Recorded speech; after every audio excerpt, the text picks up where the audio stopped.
ओम शांति। 12 मार्च 2025 की प्रातः मुरली। बाबा कहते हैं, मीठे बच्चे, बाबा अभी तुम्हारी पालना कर रहे हैं, पढ़ा रहे हैं, घर बैठ राय दे रहे हैं, तो कदम कदम पर राय लेते रहो, तब ऊंच पद मिलेगा। प्रश्न: सजाओं से छूटने के लिए कौन सा पुरुषार्थ बहुत समय का चाहिए? उत्तर: नष्टो मोहा बनने का। किसी में भी ममत्व ना हो। अपने दिल से पूछना है, हमारा किसी में मोह तो नहीं है? कोई भी पुराना संबंध अंत में याद ना आए। योग बल से सब हिसाब किताब चुकतू करने हैं, तब ही बिगर सजा ऊंच पद मिलेगा। ओम शांति। अभी तुम किसके सम्मुख बैठे हो? बाप दादा के। बाप भी कहना पड़े तो दादा भी कहना पड़े। बाबा भी इस दादा के द्वारा तुम्हारे सन्मुख बैठे हैं। बाहर में तुम रहते हो तो वहाँ बाबा को याद करना पड़ता है, चिट्ठी लिखनी पड़ती है। यहाँ तो तुम सम्मुख हो, बातचीत करते हो। किसके साथ? बाप दादा के साथ। यह है ऊंचते ऊंच दो अथॉरिटीज़। ब्रह्मा है साकार, शिव है निराकार। अभी तुम जानते हो ऊंचते ऊंच अथॉरिटी बाप से कैसे मिलना होता है। बेहद का बाप जिसको पतित पावन कह बुलाते हैं, अभी प्रैक्टिकल में तुम उनके सम्मुख बैठे हो। बाबा बच्चों की पालना कर रहे हैं, पढ़ा रहे हैं। घर बैठे भी बच्चों को राय मिलती है कि घर में ऐसे ऐसे चलो। अब बाबा की श्रीमत पर चलेंगे तो श्रेष्ठ से श्रेष्ठ बनेंगे। बच्चे जानते हैं, हम ऊंचते ऊंच बाबा की मत से ऊंचते ऊंच मर्तबा पाते हैं। मनुष्य सृष्टि में ऊंचते ऊंच यह लक्ष्मी नारायण का मर्तबा है। यह पास्ट में होकर गए हैं। मनुष्य जाकर इन ऊंच को नमस्ते करते हैं। मुख्य बात है ही पवित्रता की। मनुष्य तो मनुष्य ही है, परंतु कहाँ वह विश्व के मालिक, कहाँ अभी के मनुष्य। यह तुम्हारी बुद्धि में ही है। भारत बरोबर 5000 वर्ष पहले ऐसा था। हम ही विश्व के मालिक थे और किसी की बुद्धि में यह बात नहीं है। इनको भी पता थोड़े ही था, बिल्कुल घोर अंधियारे में थे। अभी बाबा ने आकर बताया है, ब्रह्मा सो विष्णु, विष्णु सो ब्रह्मा कैसे होते हैं। यह बड़ी गुह्य रमणीक बातें हैं जो और कोई ना समझ सके। सिवाय बाप के यह नॉलेज और कोई पढ़ा ना सके। निराकार बाप आकर ही पढ़ाते हैं। श्री कृष्ण भगवानुवाच नहीं है। बाबा कहते हैं, मैं तुमको पढ़ाकर सुखी बनाता हूँ, फिर मैं अपने निर्वाण धाम में चला जाता हूँ। अभी तुम बच्चे सतो प्रधान बन रहे हो। इसमें खर्चा कुछ भी नहीं है। सिर्फ अपने को आत्मा समझ बाबा को याद करना है। बिगर कौड़ी खर्चा 21 जन्म के लिए तुम विश्व के मालिक बनते हो। पाई पैसा भेज देते हैं, वह भी अपना भविष्य बनाने। कल्प पहले जिसने जितना खजाने में डाला है, उतना ही अब डालेंगे। न जास्ती न कम डाल सकते। यह बुद्धि में ज्ञान है, इसीलिए फिक्र की कोई बात नहीं रहती। बिगर कोई फिक्र के हम अपनी गुप्त राजधानी स्थापन कर रहे हैं। यह बुद्धि में सिमरण करना है। तुम बच्चों को बहुत खुशी में रहना चाहिए और फिर नष्टो मोहा भी बनना है। यहाँ नष्टो मोहा होने से फिर तुम वहाँ मोहजित राजा रानी बन जाएंगे। तुम जानते हो यह पुरानी दुनिया तो अब खत्म होनी है। अब वापस जाना है, फिर इसमें ममत्व क्यों रखें? कोई बीमार होता है, डॉक्टर कह देते हैं केस होपलेस है, तो फिर उनसे ममत्व निकल जाता है। समझते हैं आत्मा एक शरीर छोड़ दूसरे शरीर में जाती है। आत्मा तो अविनाशी है ना। आत्मा चली गई, शरीर खत्म हो गया, फिर उनको याद करने से फायदा क्या। अभी बाबा कहते हैं तुम नष्टो मोहा बनो। अपने दिल से पूछना है, हमारा किसी में मोह तो नहीं है, नहीं तो वह पिछाड़ी में याद ज़रूर आएंगे। नष्टो मोहा होंगे तो यह पद पाएंगे, स्वर्ग में तो सब आएंगे। वह कोई बड़ी बात नहीं है। बड़ी बात है सज़ा ना खाकर ऊंच पद पाना। योग बल से हिसाब किताब चुकतू करेंगे तो फिर सज़ा नहीं खाएंगे। पुराने संबंधी भी याद ना पड़े। अभी तो हमारा ब्राह्मणों से नाता है, फिर हमारा देवताओं से नाता होगा। अभी का नाता सबसे ऊंच है। अभी तुम ज्ञान सागर बाप के बने हो। सारी नॉलेज बुद्धि में है। आगे थोड़े ही ये सब जानते थे कि सृष्टि चक्र कैसे फिरता है। अभी बाबा ने समझाया है। बाबा से वर्षा मिलता है तब तो बाबा के साथ लव है ना। बाबा द्वारा स्वर्ग की बादशाही मिलती है। उनका यह रथ मुकर्रर है। भारत में ही भागीरथ गाया हुआ है। बाबा आते भी भारत में है। तुम बच्चों की बुद्धि में अभी 84 जन्मों की सीढ़ी का ज्ञान है। तुम जान चुके हो यह 84 का चक्र हमको लगाना ही है। 84 के चक्र से छूट नहीं सकते हैं।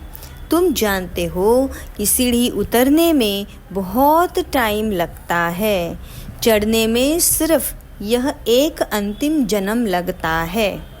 इसलिए कहा जाता है तुम त्रिलोकीनाथ त्रिकालदर्शी बनते हो। पहले तुमको यह पता था क्या कि हम त्रिलोकीनाथ बनने वाले हैं? अभी बाबा मिला है, शिक्षा दे रहे हैं, तब जाकर तुम समझते हो। बाबा के पास कोई आते हैं, बाबा पूछते हैं आगे इस ड्रेस में इसी मकान में कभी मिले हो? कहते हैं हाँ बाबा कल्प कल्प मिलते हैं। तो समझा जाता है ब्रह्मा कुमारी ने ठीक समझाया है। अभी तुम बच्चे स्वर्ग के झाड़ सामने देख रहे हो, नज़दीक हो ना। मनुष्य बाप के लिए कहते हैं नाम रूप से न्यारा है। तो फिर बच्चे कहाँ से आएंगे? वह भी नाम रूप से न्यारे हो जाए। अक्षर जो कहते हैं बिल्कुल रॉन्ग। जिन्होंने कल्प पहले समझा होगा उनकी ही बुद्धि में बैठेगा। प्रदर्शनी में देखो कैसे कैसे आते हैं। कोई तो सुनी सुनाई बातों पर लिख देते हैं कि यह सब कल्पना है, तो समझा जाता है यह अपने कुल के नहीं है। अनेक प्रकार के मनुष्य है। तुम्हारी बुद्धि में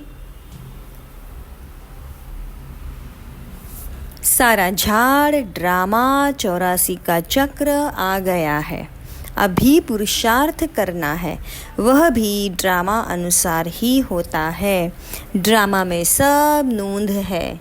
ऐसे भी नहीं ड्रामा में पुरुषार्थ करना होगा तो करेंगे, यह कहना रॉन्ग है। ड्रामा को पूरा नहीं समझा है उनको फिर नास्तिक कहा जाता है। वे बाबा से प्रीत रख ना सके। ड्रामा के राज को उल्टा समझने से गिर पड़ते हैं। फिर समझा जाता है इनकी तकदीर में नहीं है। विघ्न तो अनेक प्रकार के आएंगे, उनकी परवाह नहीं करनी है। बाबा कहते हैं जो अच्छी बातें तुमको सुनाते हैं वह सुनो। बाबा को याद करने से खुश बहुत रहेंगे। बुद्धि में है अब 84 का चक्र पूरा होता है, अब जाना है अपने घर। ऐसे ऐसे अपने साथ बातें करनी है। तुम पतित तो जा न सकते हो। पहले पहले साजन चाहिए, फिर पीछे बारात। गाया हुआ भी है भोलानाथ की बारात। सबको नंबरवार जाना तो है, इतना आत्माओं का झुंड कैसे नंबरवार जाता होगा। मनुष्य पृथ्वी पर कितनी जगह लेते हैं, कितना फर्नीचर जागीर आदि चाहिए। आत्मा तो है बिंदी, आत्मा को क्या चाहिए, कुछ भी नहीं। आत्मा कितनी छोटी जगह लेती है। इस साकारी झाड़ और निराकारी झाड़ में कितना फर्क है। वह है बिंदियों का झाड़। यह सब बातें बुद्धि में बाबा अभी बिठाते हैं। तुम्हारे सिवाय ये बातें दुनिया में और कोई सुन भी ना सके। बाबा अभी अपने घर और राजधानी की याद दिलाते हैं। तुम बच्चे रचयिता को जानने से सृष्टि के आदि मध्य अंत को जानते हो। तुम त्रिकालदर्शी आस्तिक हो गए। दुनिया भर में कोई आस्तिक नहीं। वह है हद की पढ़ाई, यह है बेहद की पढ़ाई।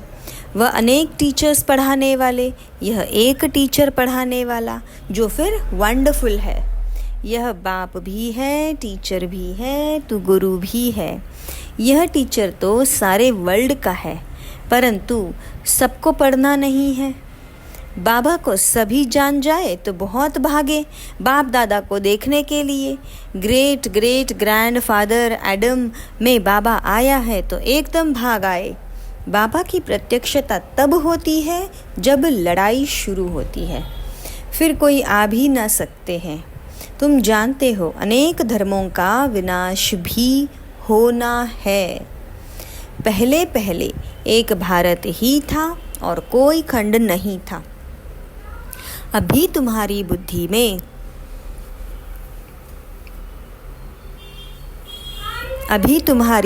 में भक्ति मार्ग की भी बातें हैं।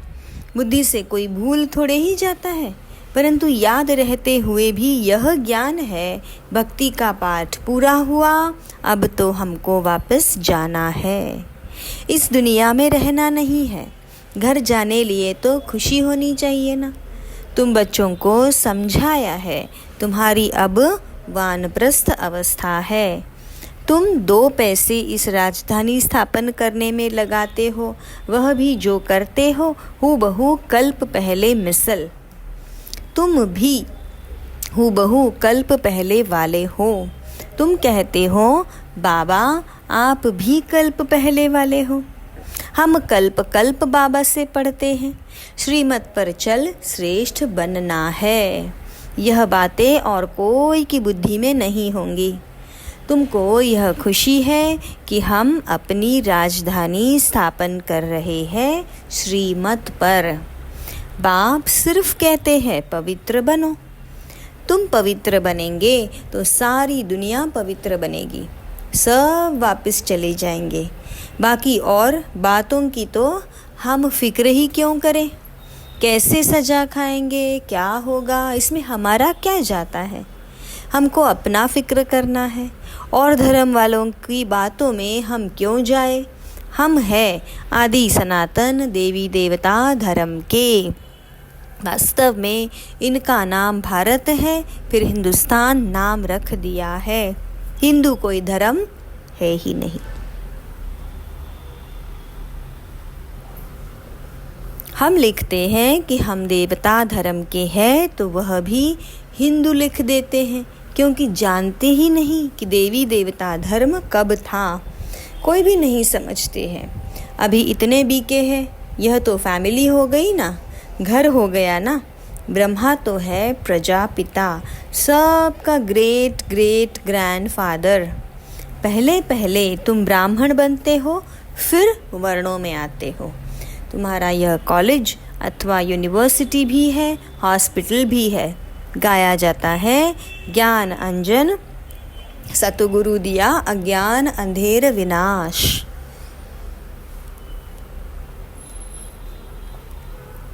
बराबर। योग बल से तुम एवर हेल्दी एवर वेल्दी बनते हो। नेचर क्योर कराते हैं ना। अभी तुम्हारी आत्मा क्योर होने से फिर शरीर भी क्योर हो जाएगा। यह है spiritual nature cure. Health wealth happiness 21 जन्मों के लिए मिलती है। ऊपर में नाम लिख दो, 2 रूहानी नेचर क्योर। मनुष्यों को पवित्र बनाने की युक्तियाँ लिखने में कोई हर्जा नहीं है। आत्मा ही पतित बनी है तब तो बुलाते हैं ना। आत्मा पहले सतोप्रधान पवित्र थी, फिर अपवित्र बनी है, फिर पवित्र कैसे बने? भगवानुवाच मन मना भव, मुझे याद करो तो मैं गारंटी करता हूँ तुम पवित्र हो जाएंगे। बाबा कितनी युक्तियाँ बतलाते हैं, ऐसे ऐसे बोर्ड लगाओ, परंतु कोई ने भी ऐसे बोर्ड नहीं लगाया है। चित्र मुख्य रखे हो, अंदर कोई भी आए तो बोले तुम आत्मा परम धाम में रहने वाली हो। यहाँ यह ऑर्गन्स मिले हैं पाठ बजाने के लिए। ये शरीर तो विनाशी है ना, बाबा को याद करो तो वे कर्म विनाश हो जाएंगे। अभी तुम्हारी आत्मा अपवित्र है, फिर पवित्र बनो तो घर चले जाएंगे। देखो समझाना तो बहुत सहज है, जो पहले कल्प पहले वाला होगा वही आकर फूल बनेंगे। इसमें डरने की कोई बात नहीं। तुम तो अच्छी बात लिखते हो, वह गुरु लोग भी मंत्र तो देते हैं ना। बाप भी मन मना भव का मंत्र दे, फिर रचयिता और रचना का राज समझाते हैं। गृहस्थ व्यवहार में रहते सिर्फ बाबा को याद करो, दूसरों को भी परिचय दो, लाइट हाउस भी बनो। तुम बच्चों को देही अभिमानी बनने की बहुत गुप्त मेहनत करनी है। जैसे बाबा जानते हैं मैं आत्माओं को पढ़ा रहा हूँ, ऐसे तुम बच्चे भी आत्म अभिमानी बनने की मेहनत करो। मुख से शिव शिव भी नहीं कहना है, अपने को सिर्फ आत्मा समझ एक बाप को याद करना है, क्योंकि सिर पर पापों का बोझा बहुत है। याद से ही तुम पावन बनेंगे। कल्प पहले जैसे जैसे जिन्होंने वर्षा लिया होगा वही अपने अपने समय पर लेंगे। अदली बदली कुछ हो नहीं सकती। मुख्य बात है ही देही अभिमानी हो, बाबा को याद करना, तो फिर माया का थप्पड़ नहीं खाएंगे। देह अभिमान में आने से कुछ न कुछ विकर्म होगा, फिर 100 गुना पाप बन जाता है। सीढ़ी उतरने में 84 जन्म लगे हैं, अब फिर चढ़ती कला एक ही जन्म में होती है। बाबा आया है तो लिफ्ट की भी इन्वेंशन निकली है। आगे तो कमर को हाथ देकर सीढ़ी चढ़ते थे, अभी सहज लिफ्ट निकली है। यह भी लिफ्ट है जो मुक्ति और जीवन मुक्ति डायरेक्ट 1 सेकंड में जाते हैं। जीवन बंध तक आने में 5000 वर्ष 84 जन्म लगते हैं। जीवन मुक्ति जाने में 1 जन्म लगता है। कितना सहज है। तुम्हारे से भी जो पीछे आएंगे वो भी झट चढ़ जाएंगे। समझते हैं खोई हुई चीज़ बाप ने देने आए हैं, उनकी मत पर ज़रूर चलेंगे। अच्छा, मीठे मीठे सिक्की लधे बच्चों प्रति माता पिता बाप दादा का याद प्यार और गुड मॉर्निंग। रूहानी बाप की रूहानी बच्चों को नमस्ते। हम रूहानी बच्चों की रूहानी बाप दादा को याद प्यार गुड मॉर्निंग और नमस्ते। शुक्रिया बाबा, शुक्रिया। धारणा के लिए मुख्य सार, बिगर कोई फिक्र चिंता के अपनी गुप्त राजधानी श्रीमत पर स्थापन करनी है। विघ्नों की परवाह नहीं करनी है। बुद्धि में रहे कल्प पहले जिन्होंने मदद की है वह अभी भी अवश्य करेंगे, फिक्र की बात नहीं है। सदा खुशी रहे कि अभी हमारी वानप्रस्थ अवस्था है, हम वापस घर जा रहे हैं। आत्म अभिमानी बनने की बहुत गुप्त मेहनत करनी है, कोई भी विकर्म नहीं करना है। वरदान, किसी भी विकराल समस्या को शीतल बनाने वाले संपूर्ण निश्चय बुद्धि भव। जैसे बाबा में निश्चय है, वैसे स्वयं में और ड्रामा में भी संपूर्ण निश्चय हो। स्वयं में यदि कमजोरी का संकल्प उत्पन्न होता है तो कमजोरी के संस्कार बन जाते हैं। इसलिए व्यर्थ संकल्प रूपी कमजोरी के जर्म्स अपने अंदर प्रवेश होने नहीं देना। साथ साथ जो भी ड्रामा की सीन देखते हो, हलचल की सीन में भी कल्याण का अनुभव हो। वातावरण हिलाने वाला हो, समस्या विकराल हो, लेकिन सदा निश्चय बुद्धि विजयी बनो तो विकराल समस्या भी शीतल हो जाएगी। स्लोगन: जिसका बाबा और सेवा से प्यार है, उसे परिवार का प्यार स्वतः मिलता है। अच्छा, ओम शांति।